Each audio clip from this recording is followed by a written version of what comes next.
ವಾಸ್ತವನೋ ನನಗೊಂದು ಗೊತ್ತಾಗ್ತಿಲ್ಲ. ಆದ್ರೆ ನನ್ನ ಆತ್ಮೀಯ ಸ್ನೇಹಿತೆ ದೇವಿಯವರಾಗಿ ನಾನು ನಿಮ್ಮನ್ನ ತುಂಬಾ ಹತ್ತಿರದಿಂದ ನೋಡಿದ್ದೀನಿ. ನಿಮ್ ಜೊತೆಲೆ ಓಡಾಡಿದ್ದೀನಿ, ನಿಮ್ ಜೊತೆಲಿ ಮಾತಾಡಿದ್ದೀನಿ. ಪುಟ್ ಮೇಡಮ್ ಅಂದ್ರೆ ನಿಮ್ಗೆ ಎಷ್ಟು ಪ್ರೀತಿ ಇದೆ ಅಂತ ನಂಗೆ ತುಂಬಾ ಚೆನ್ನಾಗಿ ಗೊತ್ತು. ಪುಟ್ ಮೇಡಮ್ಗೂ ನನ್ಗೂ ಅದೇನ್ ನಂಟೋ ನನಗೆ ಗೊತ್ತಿಲ್ಲ. ಅವಳನ್ನ ನೋಡಿದ್ರೆ ಅವಳು ಯಾರೋ ಬೇರೆ ಅಂತ ನನಗೆ ಅನ್ಸೋದೇ ಇಲ್ಲ. ಪುಟ್ ಮೇಡಮ್ ಮೇಲೆ ನನ್ಗಿರೋ ಪ್ರೀತಿ ಕಂಡು ನೀನ್ ನನಗೆ ಕಾಣಿಸ್ಕೊಂಡ್ರ? ನನ್ ಕೈಲಿ ಪುಟ್ ಮೇಡಮ್ನ ಕಾಪಾಡೋದಕ್ ಸಾಧ್ಯ ಇದೆ ಅಂತ ನೀನ್ ನನ್ನ ಮೇಲೆ ನಂಬಿಕೆ ಇಟ್ರಾ? ನನಗೆ ಗೊತ್ತಿಲ್ಲ.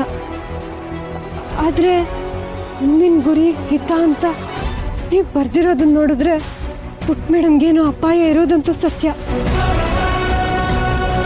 ಅದಕ್ಕೆ ನಾನು ನಿನ್ನ ಆಯ್ಕೆ ಮಾಡಿರೋದು ದುರ್ಗಾ. ಆದ್ರೂ ಪುಟ್ ಮೇಡಮ್ಗೆ ಯಾರಿಂದ ಅಪಾಯ ಅಂತ ನನಗೆ ಗೊತ್ತಾಗ್ತಿಲ್ಲ. ಮುಂದಿನ ಗುರಿ ಪುಟ್ ಮೇಡಮ್ ಅಂದ್ರೆ ಇದಕ್ಕೂ ಮುಂಚೆ ಬೇರೆ ಯಾರಾದ್ರೂ ಗುರಿ ಆಗಿದ್ರು ಅಂತನಾ?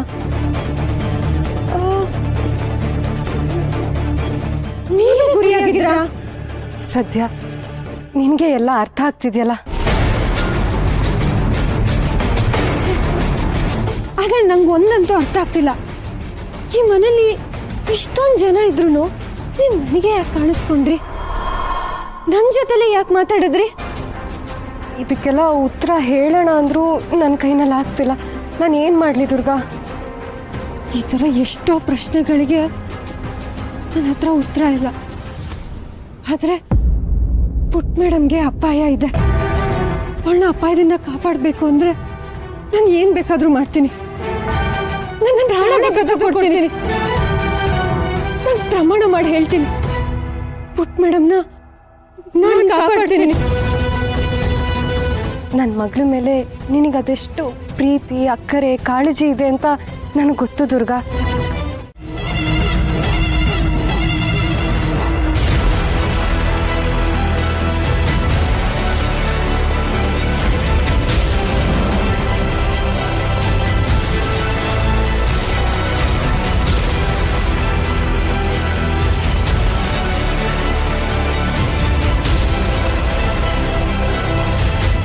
ಮೈ ಗಾಡ್, ಏನಾಗ್ತಿದೆ ಇಲ್ಲಿ? ನಿಮ್ಮ ಮ್ಯಾಮ್ ಬೇರೆ ಮನೇಲಿಲ್ಲ.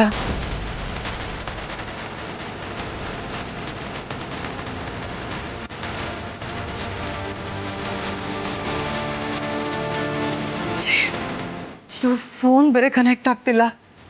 ಈ ದುರ್ಗಾ ನಿಜವಾಗ್ಲೂ ಅಂಬಿಕಾ ಜೊತೆ ಕಮ್ಯುನಿಕೇಟ್ ಮಾಡ್ತಿದ್ದಾಳ? ಅದೇನಾದ್ರೂ ನಿಜ ಆಗಿದ್ರೆ, ಅಲ್ಲ ಅಂಬಿಕಾ ಡೆತ್ ವಿಚಾರ ಏನಾದ್ರೂ ಅವಳು ಗೊತ್ತಾಗ್ಬಿಟ್ರೆ ಅದನ್ನ ಅವಳು ಹೋಗಿ ಶರತ್ ಹತ್ರ ಹೇಳ್ಬಿಟ್ರೆ ಏನ್ ಮಾಡೋದು? ನೋ ನೋ ನೋ ನೋ, ಹಾಗಾಗ್ಬಾರ್ದು. ಹೋಗಿ ಹೋಗಿ ಆ ದುರ್ಗ ನಂಬದ್ನಲ್ಲ, ನನಗೆ ಬುದ್ಧಿ ಇಲ್ಲ. ಲಾಸ್ಟ್ ಮೂಮೆಂಟಲ್ಲಿ ಕೈ ಕೊಟ್ಬಿಟ್ಟು ಹೌ ದೇರಿಸಿ ಅಲ್ಲ ನಿಮ್ಮಂತ ಅವ್ರಿಗೆ ಏನ್ ಅನ್ಕೊಂಡ್ಬಿಟ್ಟಿದ್ದಾಳೆ? ಅಪ್ಪ ಮತ್ತೆ ಶಾನ್ವಿ ಎಲ್ಲದಕ್ಕೂ ಸಪೋರ್ಟ್ ಮಾಡ್ತಾರೆ ಅನ್ನೋ ಓವರ್ ಕಾನ್ಫಿಡೆನ್ಸಾ, ಅಥವಾ ಹಿತಗೆ ತನ್ನ ಮೇಲೆ ಪ್ರೀತಿ ಇದೆ, ತನ್ಗೆ ಏನ್ ಮಾಡಿದ್ರು ನಡೆಯುತ್ತೆ ಅನ್ನೋ ಕೊಬ್ಬೆ ಇನ್ನೇನಿರುತ್ತೆ?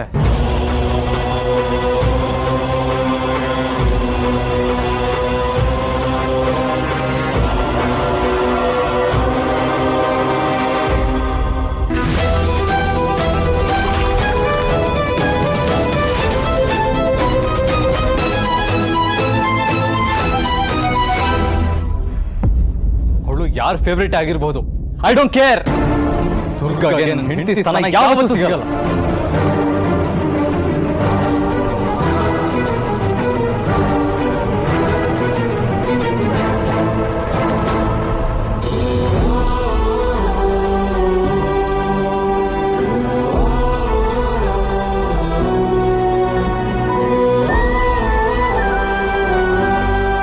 ನಿನ್ ಸ್ಥಾನ ಯಾರಿಗೂ ಸಿಗಲ್ಲ ಅಂಬಿಕಾ.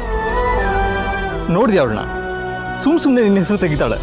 ನಿನ್ನ ಹೆಸರನ್ನು ತೆಗೆದ್ರೆ ಎಲ್ಲರೂ ನಂಬೋದು ಅಂತ ಅನ್ಕೊಂಡಿದ್ದಾಳೆ. ಯಾರು ಬೇಕಾದ್ರೂ ನಂಬೋದು, ಆದ್ರೆ ಈ ಶರತ್ ನೆವರ್ ಎವರ್. ಏನಾಯ್ತು? ಅವಳಿಂದ ಏನಾದರೂ ಸಮಸ್ಯೆ ಆಗ್ತಿದೆಯಾ? ಹೌದು, ಅಂಬಿಕಾ ತುಂಬಾ ಪವರ್ಫುಲ್ ಆಗಿದ್ದಾಳೆ ಅಂತ ಅನಿಸ್ತಾ ಇದೆ. ಅವಳು ಯಾರ್ದೋ ಕಣ್ಣಿಗೆ ಕಾಣಿಸ್ಕೊತಾ ಇದ್ದಾಳೆ, ಅವ್ರ ಹತ್ರ ಕನೆಕ್ಟ್ ಆಗ್ತಿದ್ದಾಳೆ ಅಂತ ನಮಗ್ ವಿಷಯ ಬಂದಿದೆ. ಅದೇಗೆ ಸಾಧ್ಯ? ಮದುವೆ ಆಗಿದ್ಮೇಲೆ ಅವಳ ಶಕ್ತಿ ಎಲ್ಲ ಕ್ಷೀಣಿಸ್ಬೇಕಿತ್ತಲ್ವಾ?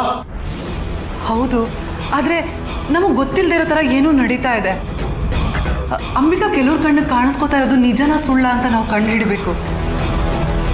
ಎಲ್ಲ ಒಂಥರ ವಿಚಿತ್ರ ಅನ್ನಿಸ್ತಾ ಇದೆ. ಯಾಕೀಗೆಲ್ಲ ಆಗಿದೆ? ಮದುವೆ ನಡೀಲಿಲ್ವಾ? ಮಾಳವಿಕಾ ಅಮ್ಮ ಅವರನ್ನ ಸಂಪರ್ಕ ಮಾಡೋಕೆ ಪ್ರಯತ್ನ ಪಟ್ಟರು ಸಾಧ್ಯ ಆಗ್ತಿಲ್ಲ. ಮಡಿಕೆನೂ ಹೊಡೆದ್ರು, ಏನಾಗ್ತಿದೆ ಅಂತಾನೆ ಗೊತ್ತಾಗ್ತಿಲ್ಲ. ಶರತ್ ಮದುವೆ ಆಯ್ತಾ? ಆಯ್ತು. ಶರತ್ ಮದುವೆ ಆಯ್ತಾ? ಹಾಗಾದ್ರೆ ಅಂಬಿಕಾ ಪೂರ್ತಿ ಶಕ್ತಿ ಕಳ್ಕೊಂಡಿರ್ತಾಳೆ. ಅವಳನ್ನ ನಿಯಂತ್ರಣಕ್ಕೆ ತಗೊಳ್ಳೋದು, ಬಂಧಿಸೋದು ಕಷ್ಟ ಏನಲ್ಲ.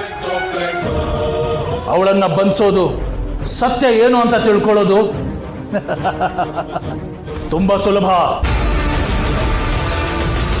ಸದ್ಯ ಹಾಗಾದ್ರೆ ದಯವಿಟ್ಟು ನಮಗೆ ಸಹಾಯ ಮಾಡಿ, ಆದಷ್ಟು ಬೇಗ ಅವಳನ್ನ ಬಂಧಿಸಿ. ಆಯ್ತು, ಚಿಂತೆ ಬೇಡ.